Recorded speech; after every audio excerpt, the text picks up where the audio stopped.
welcome back to Trains Up North. Now, a while ago I said that I'd be starting ballasting, and I'm pleased to say today we finally get round to it.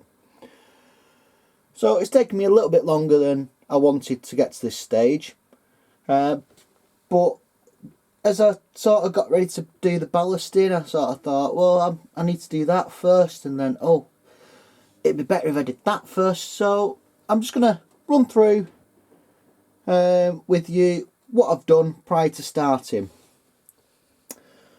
So you'll see here now we've got various diggers and machines that are doing the work. Obviously it's all real. Before I started the ballasting, I added things like these catch pits. So there's quite a few of them spaced out. So there's one there. There's one there behind that digger. Then as we move down, there's a couple there.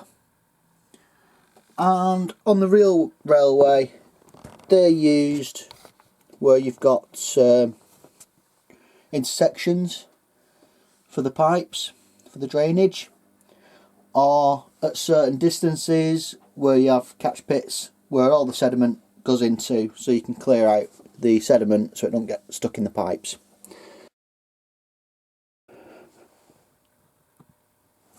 So if you use set track, it comes with holes so you can nail it down. This track has previously been screwed, which is why that hole's a little bit wider. So what I'm doing is I'm just using some plastic putty from Vallejo to fill the gap.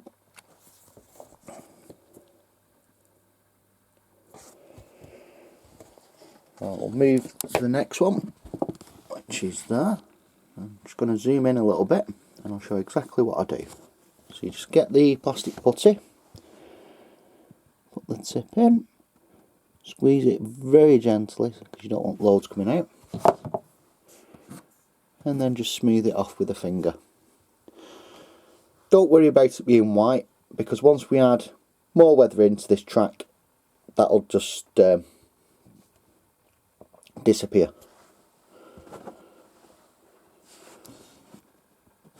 We're not going to fill that hole there because that's the one for the throw bar from the point motor. Obviously it's not in yet, but once it's in, the metal bar will come up through that hole, and then when the point motor changes, it'll change the points like that.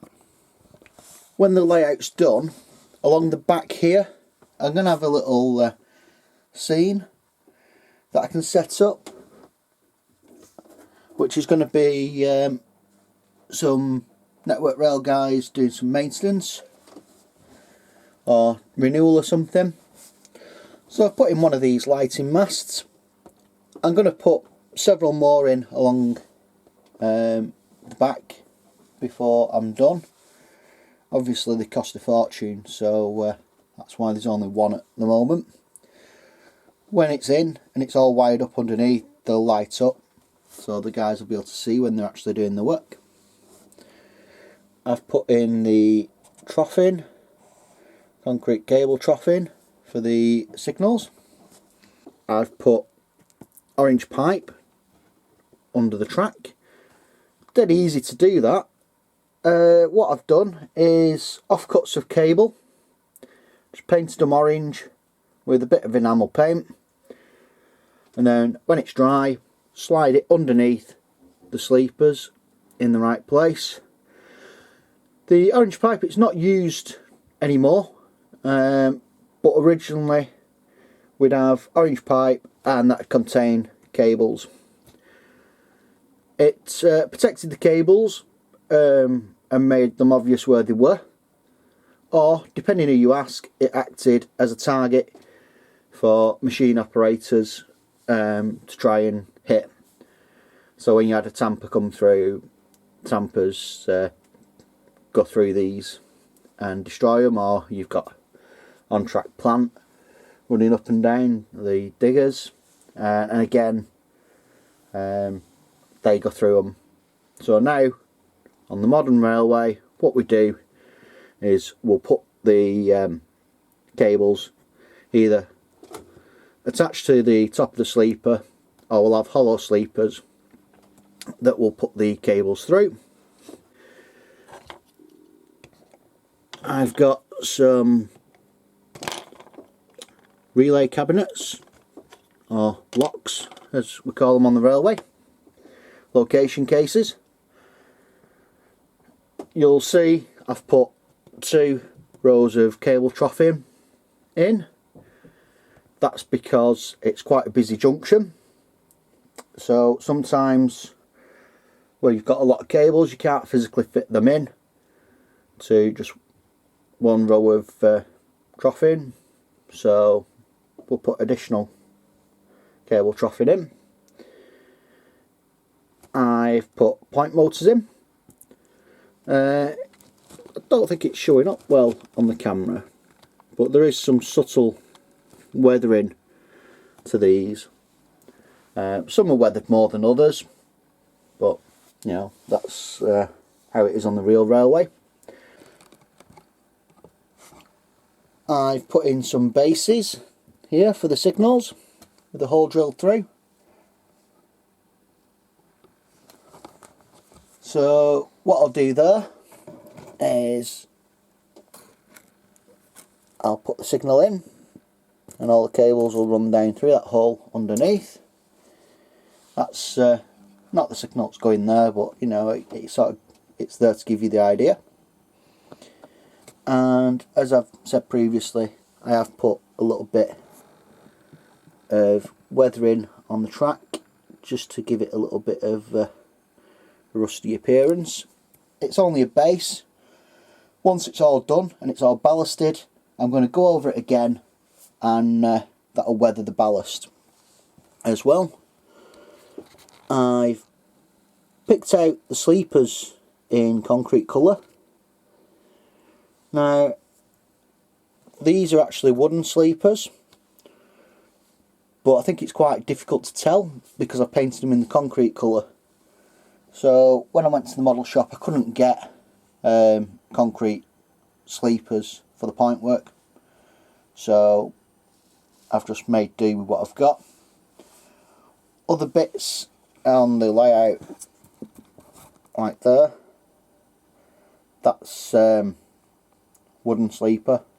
It's meant to be representing wooden sleeper, so that's picked out in like a sleeper grimish type colour.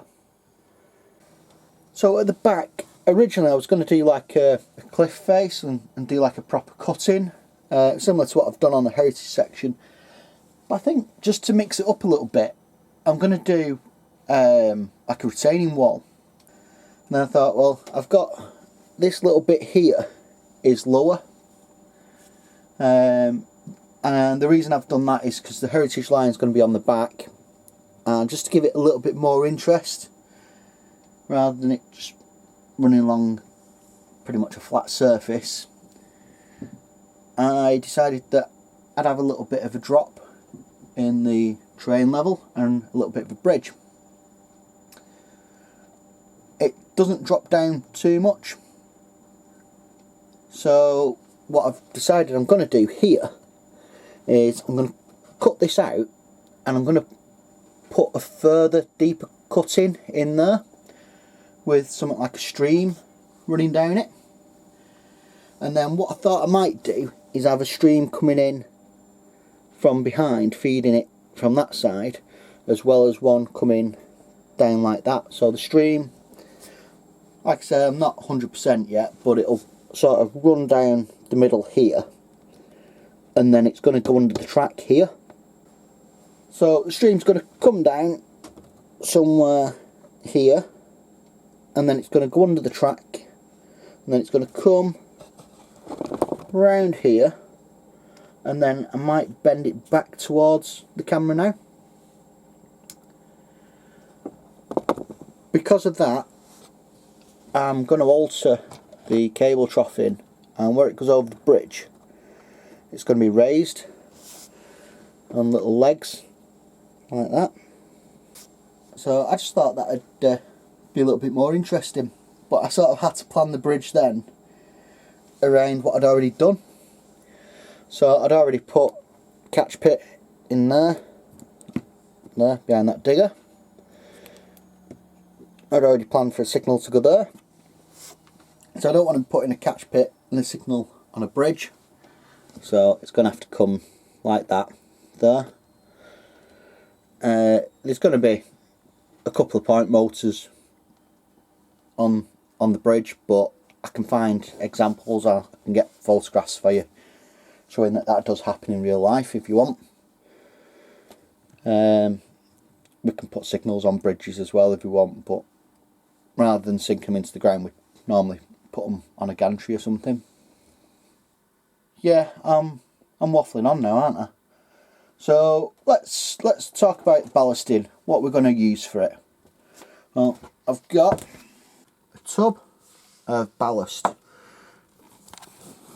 This is all reclaimed off my old layout, so you'll find bits like that are still quite big chunks. So what I did is when I took it off my old layout, because it's glued down with PVA and water, I washed it several times just to try and get most of the glue off. Most of it's come off, but there's still a little bit where I've got chunks. But I'll not use them, and then eventually I will wash them and sort of reuse them at a later date.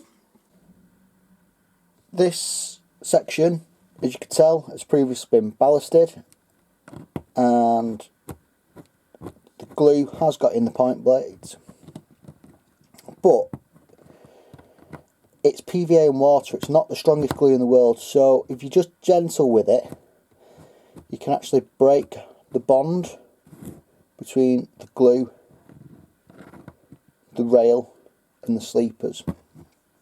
So if you're rough, you will break things, but if you're nice and gentle like that, you can just tease it.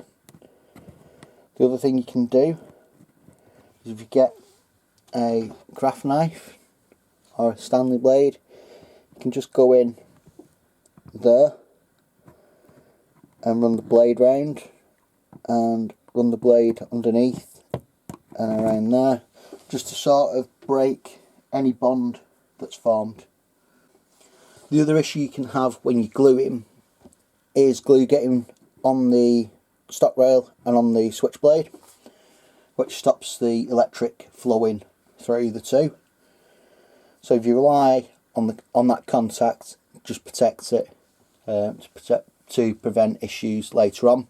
I don't. There's power feed to the blades and a power feed to that rail, so you know, if the blades are gunked up or covered in paint, I'm not bothered because I don't need it. So we've got our baseboards, we've got our track, we've got it all nicely laid with little bits of detail knocking around. What else do we need? Well, we need a spray bottle. In there is tap water. It's cheap and it does the job. With the tap water, I've got a drop of washing up liquid or dish soap. It's not mild green fairy liquid, it's one of the supermarket's own brands. It works, it does the same job. I've got a bottle which has got a 50-50 mix of PVA and again tap water, and again I've put a little squirt of washing up liquid in that. The washing up liquid, it just breaks the tension between the glue and the water and the stone, and just allows it to flow a little bit better. We're also going to need a screwdriver or small hammer or a teaspoon, and the reason why will become obvious later. In addition to that, I've got an old paintbrush and a couple of the wife's best makeup brushes. No, I'm kidding. If she's watching, they're not hers, they're mine, I bought them, and I did get a couple of strange looks when I did, but you know, whatever. So I'm just going to get my sleeper gauge from railway laser lines, and I'm going to get some sleepers. So them thousands of sleepers that you saw me cut off in previous videos when I was respacing the sleepers on all my track, I kept them. And the reason I did was because places like that, put a sleeper underneath. We'll move this digger out of the way.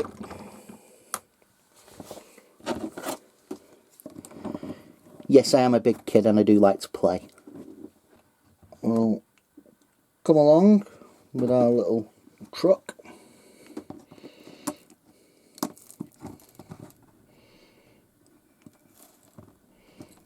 And we'll tip the ballast out.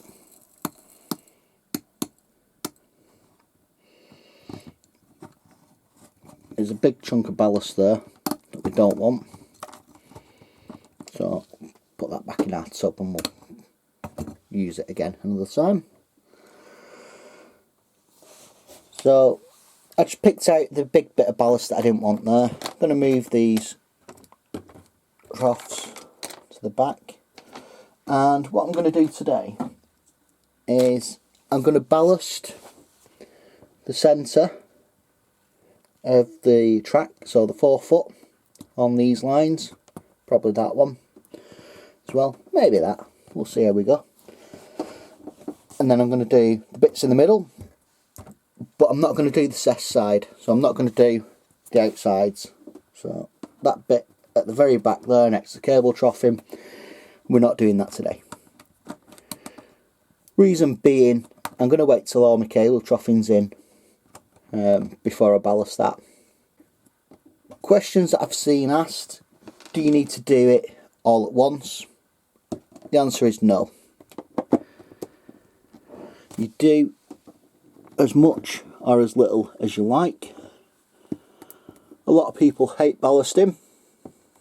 I don't, I quite enjoy it. Strange, I know.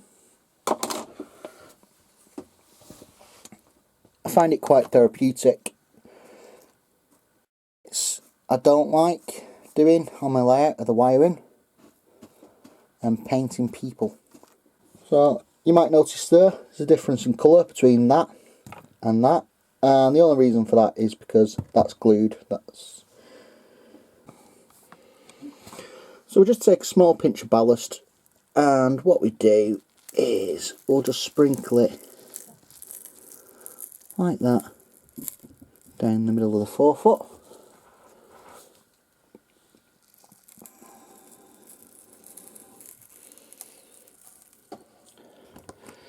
You don't have to be too careful with it. Obviously if you get it everywhere, you're going to have a lot of cleaning up to do afterwards. Once we've done that, we'll spread some in the 6 foot.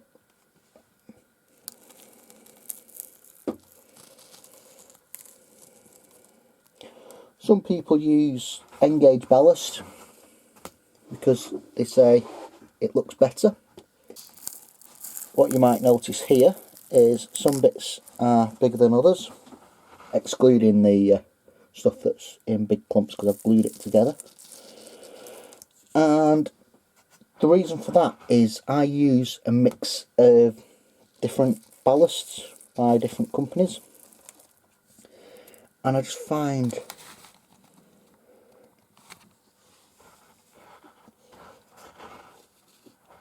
that doing that works for me.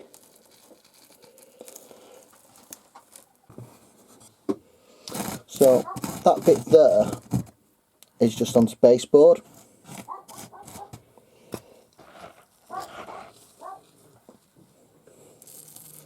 Obviously that's on foam. So the bit that's on foam is going to use less ballast. Get rid of that big lump.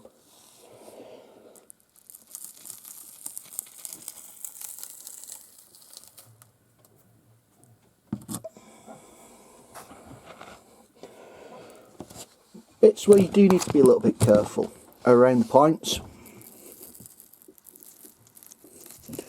Don't get too hung up on it though at this stage.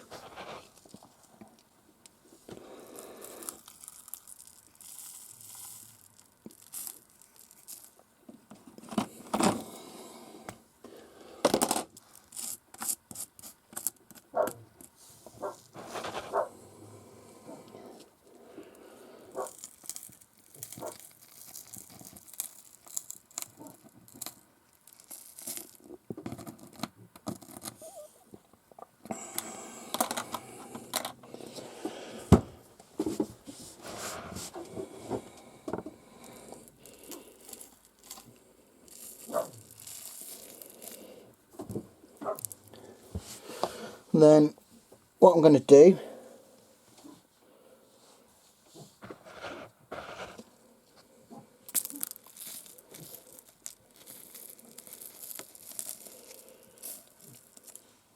bet this makes quite boring YouTube, to be fair. I don't know, what do you think? Is watching somebody lay ballast fun?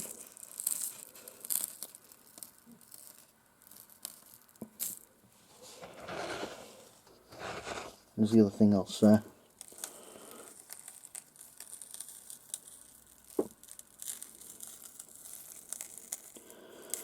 With ballast as well, it depends what era you're modelling.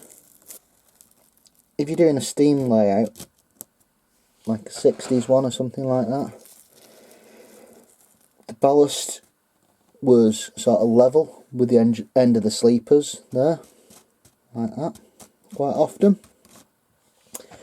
If you go and look at modern railways, the ballast is sort of humped at the end, and you've got a definite big ballast shoulder, something that you find on welded track. So there, ballast down, ready to glue, right? No, not yet. You didn't think it was that easy, did you? So what we're going to do now is, where we've got ballast on top of the sleepers, we'll just run our finger up and down. It's a little bit of a big bit.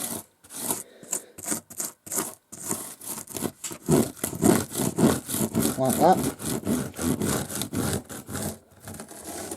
And what you're doing here is just moving the ballast around. Like that, out the way.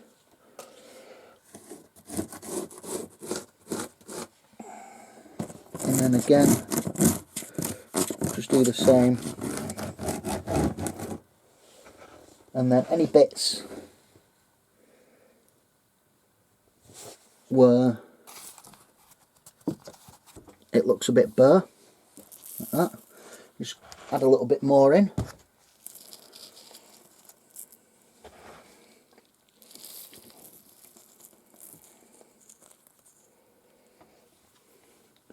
And then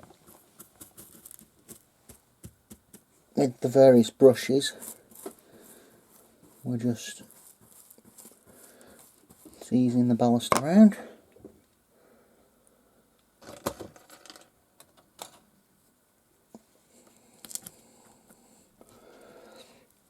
I'm just going to throw another sleeper under that, like so.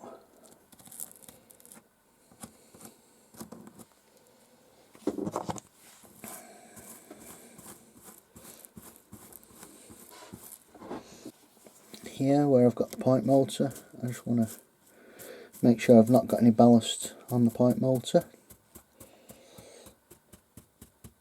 I'm just using the brush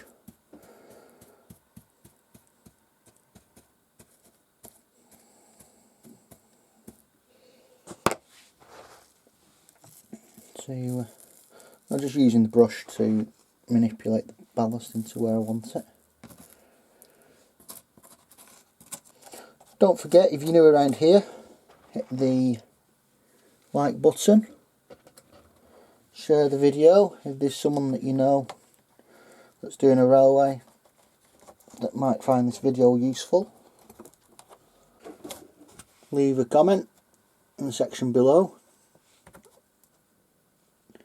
as long as it's not a nasty comment for the sake of being nasty. If you do it a different way, that's fine. I'm not saying this is the best way or the only way to do it. It's just, this is the way I do it. Don't forget, I'm depicting a modern railway. So if you go and look on the modern railway, we ain't too careful about things. So we do get ballast on top of the sleepers and stuff, and we're not bothered, because as long as we get the job done, we get it done on time, and we get the track handed back, so we don't end up with fines and things like that. That's what matters, not how pretty it looks.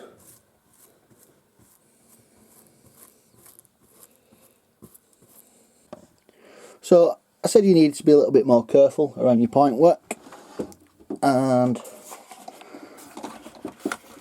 I'm going to demonstrate the reason why.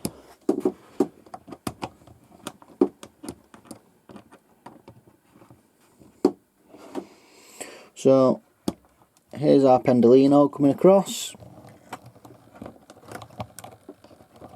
You see the rough ride it got? That's because we've got ballast just there in that V. And once we've glued that in place, it's harder to get out. You can get it out with a scalpel, but it's easier to sort of do it prior to gluing it all down. Once you get it there or thereabouts, we'll just gently tap it.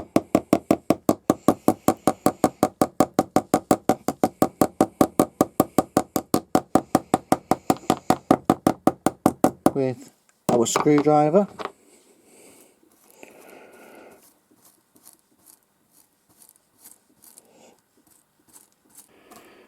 Teaspoon or a small hammer works equally as well.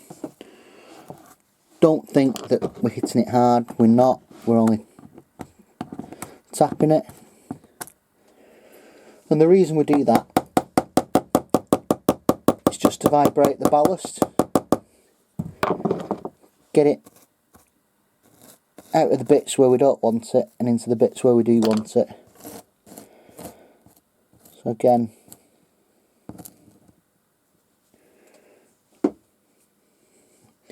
we don't want it between the rail, running rail, and the check rail there. That goes not just for these double slips, but single slips, left hand, right hand points, express, streamline, whatever. It's a good idea just to flick the points backwards and forwards a few times.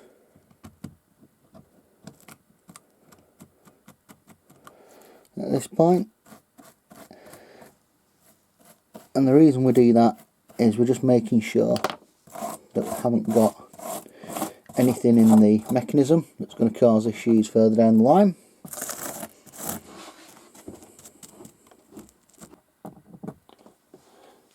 When you are ballasting as well, just plan ahead, because once you've ballasted, once you've got ballast on your track, you're not going to be able to do anything for a couple of days till it sets. If you try and do anything when it's still wet, it's probably not going to end too well for you, and you'll have to redo it, and it will look a bloody mess.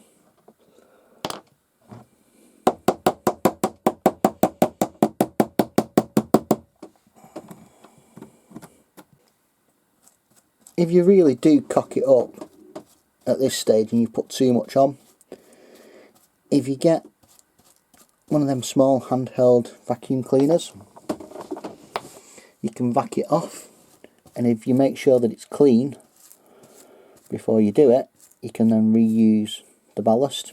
So if you haven't got a small handheld vacuum cleaner, a regular one will work, but if you use the nozzle, like the hose attachment, and then over the end put a pair of tights, or if you haven't got a pair of tights, a sock, an old sock, as long as there's no big holes in it, and then when you vac it off, all the bits of ballast go into the sock and you can reuse it. Also works for the scatters, things like that. When you're doing grass, static grass, anything like that. Don't forget I'm a tight arse northerner. So I said that I'm modelling an image and I wanted quite a ballast shoulder on it. And at this stage you're probably thinking, trains up north, you haven't got much of a ballast shoulder here. And that's true. And it's sort of intentional, because what I'm going to do is I'm going to put all my ballast down, and then rather than put my shoulder on, because I know that I need to come back and ballast that bit at the back, I'll put the shoulder in then. And doing it that way, it just makes it dry a couple of days quicker. If you've got a loft layout, or if you're in a shed, then you'll tend to find that your ballast takes, what, 24 hours in summer, and in winter, days. Literally days to dry, just because of the temperature and humidity and things like that. Mine's in a cellar. The temperature is pretty much the same all year round, give or take a degree or so. In winter, if I put the dryer on for half an hour, it does take the edge off just a little bit. In summer, I can come in here and it's nice and cool. I think I'm pretty much ready for gluing. So we're now going to get this spray bottle, and I've got it set to a fine mist.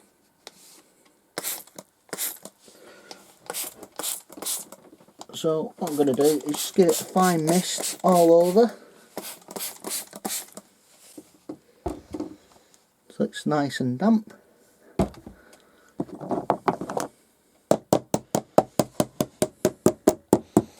And if I tap it now, you'll see that the ballast isn't really moving anywhere, which is good. Then I'll get my glue and I'll give it a good shake, just to make sure it's all nice and mixed up, because I've had this glue sat in here for ages. The reason we use a fine spray and not a jet is because that's what happens if you use a jet. And as you can see now, it's wet and I'm touching it, and it's going literally everywhere but where I want it to go. So once it's wet, whether that's through glue or just water, leave it. It's hard, I know, because we all want to just play and mess.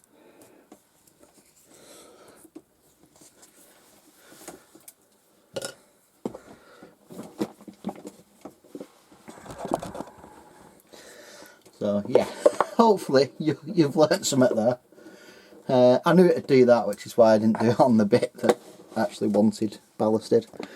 And then, so you can put this down with a dropper, something like that. They're really cheap, you get them on eBay and places like that, or Amazon for next to nothing. I don't actually have any for pets on my affiliates link, but I've got some other stuff on the affiliate link that I use. Remember, if it's on my affiliate link, it's something that I've used and I quite liked. Basically what I'm doing is 2 fingers over the end of the bottle,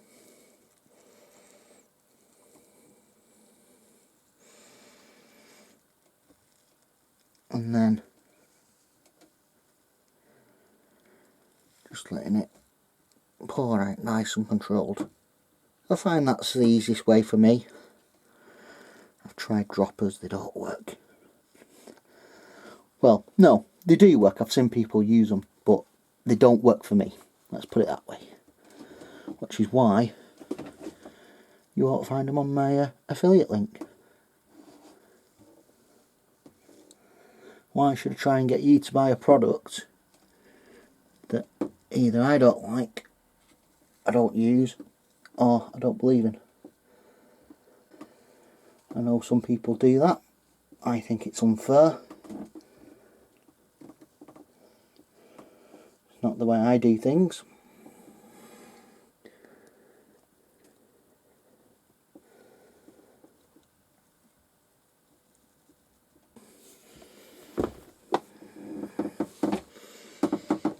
We'll just give that a couple of minutes to soak in. You'll see what it looks like.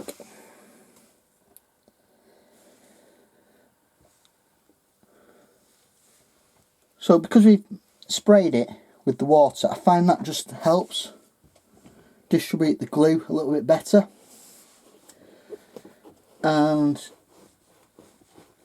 over the next half hour or so, you'll find that this glue that's on top will soak in and it will sort of spread and go everywhere, as will this in the forefoot there and around these points. And like I said, I'm not too fussed about getting glue on the point blades and things, so as you'll see there, that's absolutely cakes in glue, but like it comes off. It doesn't actually stop the points working, as long as you're careful when you're sort of freeing them. I found it's never been an issue. Don't get too hung up on it.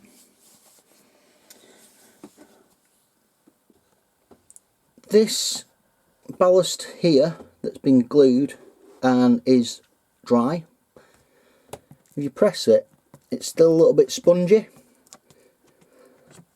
The reason for that is it's laid on top. I nearly swore then. That's just water. I'll leave that and it'll dry and it'll be okay. The water, it was for the locks. Basically what I'm going to be doing is putting transfers onto the locks, so they'll all have a unique number on, and they'll all have things like the electric warning flash and things like that, just to give it a bit of super detail. But yeah, you just saw what happens when you catch the water and it goes everywhere. Like I said, it's water, it's not a big issue. Yeah, that's springy, it's because it's on top of foam and the foam's got a bit of bounce in it. So if it was like here on top of plywood, it'd be rock solid. Right, I think that's about it for today before I destroy any more of my layout. I'm going to go and get a brew now. So if you like what you've seen, don't forget to click the like button. Sounds obvious, doesn't it? Subscribe, and then you don't miss any future videos where I mess up my model railway, comment. Yeah, there should be another video at the top of your screen sort of now for one of my other videos, and until next time, goodbye.